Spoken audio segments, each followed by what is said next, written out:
Ever wondered why some women develop fibroids and others never do? Well, as a registered midwife and for someone who has worked in a fibroid center for over 5 years, I can tell you that I have seen this from both sides.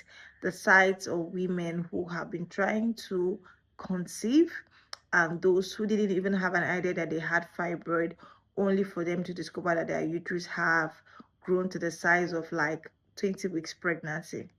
Right, so back to our question, why do fibroids target some women? All right, so it's very important that we establish that fibroids are non-cancerous growth, right?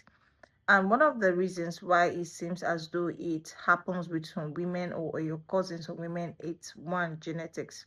So it's been noted that if your mother has fibroid or had fibroid, your aunt, your sister, your grandmother, you are at higher risk of having what?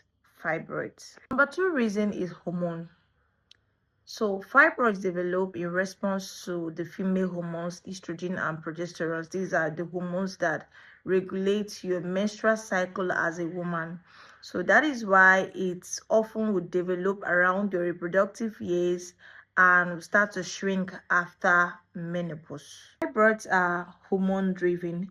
So the more your body has been exposed to the hormones actually puts you at more risk, as seen in early periods, late menopause, no pregnancies, high body fat. All of these factors actually put you at risk of having fibroids.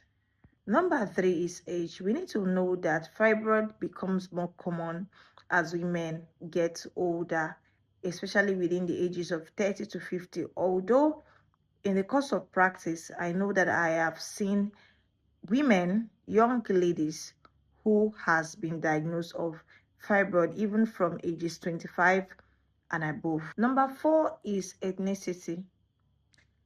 It's been noted that Black women are disproportionately affected. Trust me, this is not a myth. This has been proven.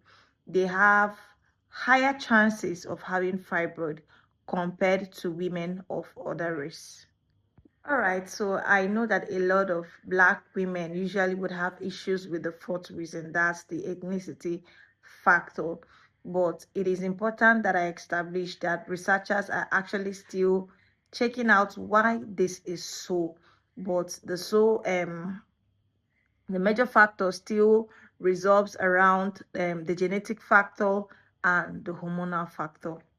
We have the very last factor, which is lifestyle and health factors. Factors like being overweight, having low levels of vitamin D, and high intake of red meat.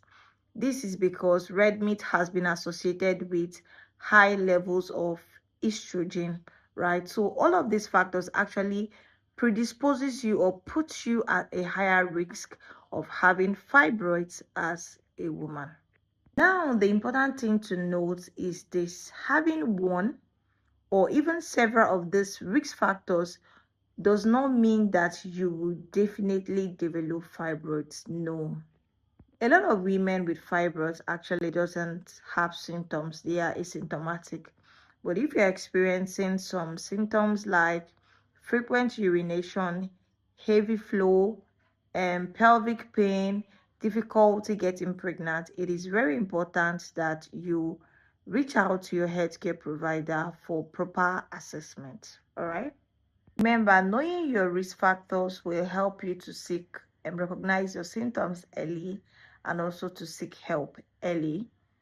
Please do share, save this post and share with someone who might be needing this information. I'm still your favorite nurse at Real Nurse Chi, a registered nurse midwife who is very intentional about giving you evidence-based pregnancy tips and women's health content generally. To have a blessed day. Bye.